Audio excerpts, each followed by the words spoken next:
Hi guys, welcome back to my channel. I hope everybody's doing great today. So on this video I'm gonna go ahead and transform my friend's hair from what it's looking like right now to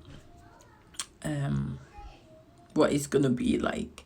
So I'm going ahead and giving her a tapered cut, and then I'm gonna texturize her hair with scurl and then give her a color and highlight, and that'll be it. But if you want to see how we get on, keep on watching to see the texture shot in the end. And also, if you're new to my channel, hello, welcome, and be sure to subscribe so you can keep up to date of every video that I post.